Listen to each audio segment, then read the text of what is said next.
Hi guys, it's Ayshxo here again. So for the first tag that I said that I'd do a book tag and a cross stitch tag. This is going to be the cross stitch tag, and I'm going to look over here quite a lot because this is where the computer is. I thought I'd do the cross stitch tag because this channel is going to be about books and cross stitch, and I just want to, so you guys can understand where I'm coming from in relation to cross stitch.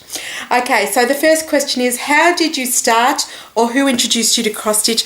I honestly cannot remember. It's been a long time. I honestly can't remember who started me, but from the culture that I come from, like my parents are Turkish, we all do, Turkish girls are brought up to do some sort of craft, whether it's crochet, embroidery, anything, some sort of needlework or knitting or something like that.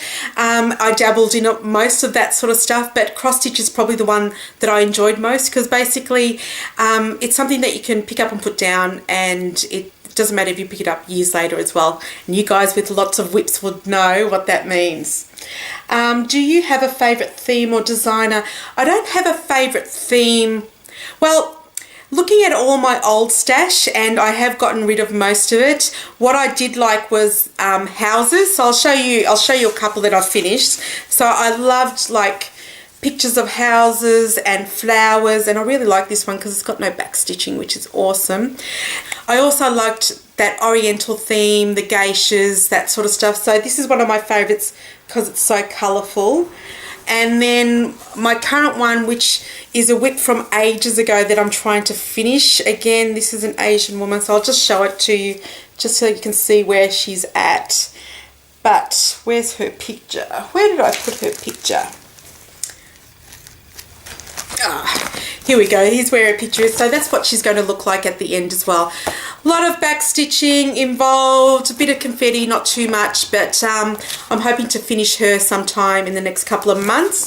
But that's what I used to like. At the moment, I'm really loving the heaven and earth designs and that more realistic stuff, because once we were sort of, you know, we had samplers and we had these beautiful patterns that people used to create, but now you can pretty much convert any photo into a pattern, which I'm actually really loving. So I have actually picked up a whole bunch of heaven and earth designs, and I'm looking forward to stitching some of those. What floss brand do you use? I actually use DMC. I do have some Madeira and some Anchor, but nothing, yeah, it's not even worth mentioning. So DMC, I love their floss. Question 4 is, what is your fabric of choice? My fabric choice is basically anything 18 count or lower. I have shocking eyesight. I wear contact lenses, and then I use a 3.5 times magnification when I'm actually cross stitching, and it still kills me. I just wish designs look so nice with a 14 count, and it doesn't. I do have a whip that I do want to show you, which I'll probably show you for one of the other questions. Maybe I'll leave it like that and tell you why it kills me. So whether it's Ada or linen, I have 25 count, all that sort of stuff. It doesn't worry me. I just like, it depends on the color. I want to explore hand dyed fabrics and that marbled opal type looks to fabric. So if you've got any suggestions of good hand dyed fabrics, let me know. Do you use a needle threader, or are you a floss licker? I'm definitely a floss licker. I think I need to get a needle threader because it takes me such a long time to thread my needles, because, you know, using a 28 needle and, yeah, crappy eyesight just doesn't work, but I am a floss licker.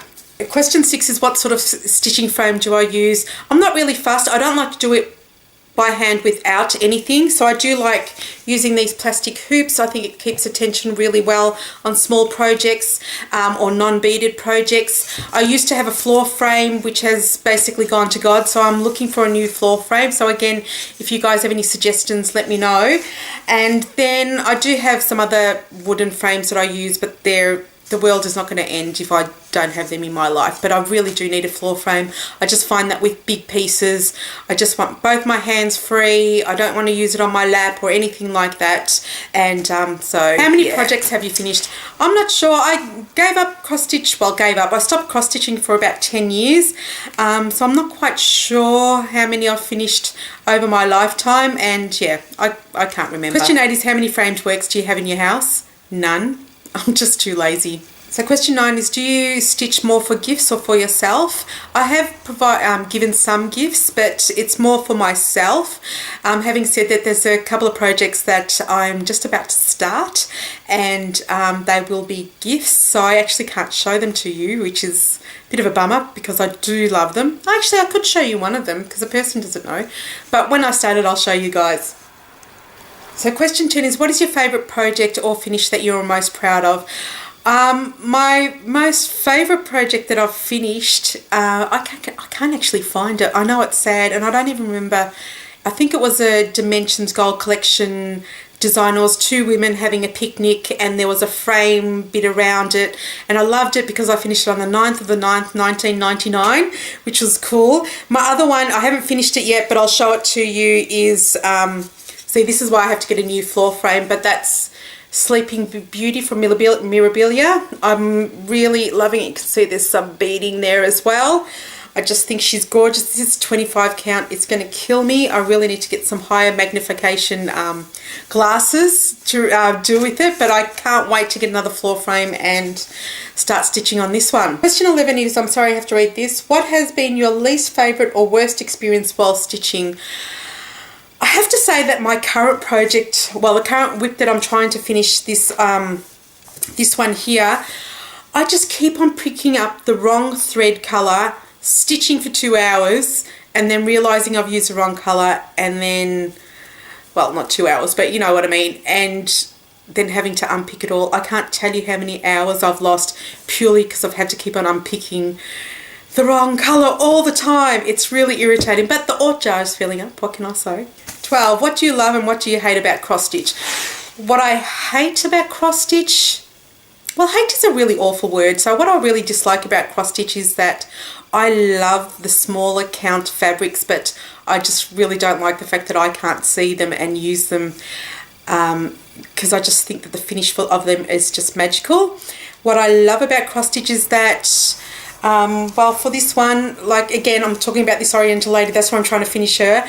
So this one, I can't remember when I started, but I think I didn't touch it for about 3 years, and then I picked it up again. And I like the fact that, unlike whether it's crochet or knitting or whatever, you don't have to worry about the tension or anything like that. You can just pick it up, look at your chart where you've highlighted all the parts that you've used and done, and then you can just pick up and continue where you left off. I love that about cross stitch, and I like the fact that you can get just such different designs and looks, and you can do, you know, you can make cards and you can put it on clothes and bibs and cushions, and you know, there's just a lot of variety to cross stitch. I also like the fact that people think it's a granny craft, and yeah, and if you've seen Heaven and Earth designs, they are not granny designs at all, a lot of them. And I just, yeah. So yeah, I think I kind of like it that people think that, you know, you're sitting there with your lap quilt on your knees and having a pot of tea. Actually, it might be a nana craft because that's what I do. 13 is, have you ever introduced anyone else to cross stitch? I don't think I've introduced anyone else as such. There is somebody at work who's shown an interest, and we're going to get her her poor cat that died, we're going to get it chartered so that can be her first project. I have warned her that might be a bit difficult for her first time, but I think she'll do fine. But I think I've rekindled the love for some people, the excitement of doing cross stitch. So they've done cross stitch in the past, and now they're and they hear that I'm doing a project or see a project and they go, oh, I really need to pick that up again. Yeah, I can't really say that I've actually introduced anybody, but maybe rekindled that enthusiasm. So question 14 is, what was your first project? And I'm laughing, and it says, and did you finish it? And if not, what was your first finish? I have no idea. That was 30 something years ago now. I actually have no recollection. It makes me laugh when people ask about things like that. I can remember things from when I was 2.5 and 3 years old, but I can't remember the first lipstick I bought. I can't remember the first cross-stitch project I started. No, have no idea. Aren't you grateful? This is the last question. The last question is, how do you store your floss?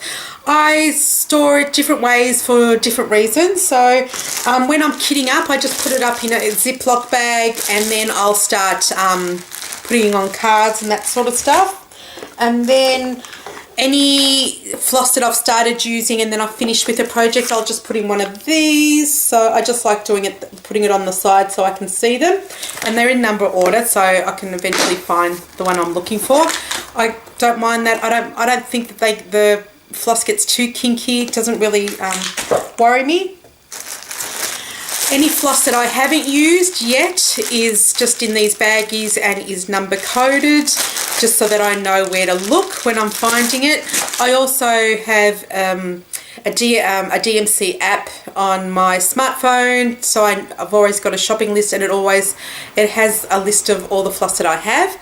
I also do have an Excel spreadsheet because I'm a data nerd, and what's good about that is, especially with the the Heaven and Earth designs, is I just copy the PDF and I put the numbers into an Excel spreadsheet. And if you know Excel, you'll know this. I can do a VLOOKUP and it'll immediately tell me whether I've got those flosses or not. So I don't have to go through those 90 numbers and look them up on my spreadsheet or on my phone to see if I do have them. So yeah, I am a bit of a data nerd, and I can't apologise for that because it really works well for this one.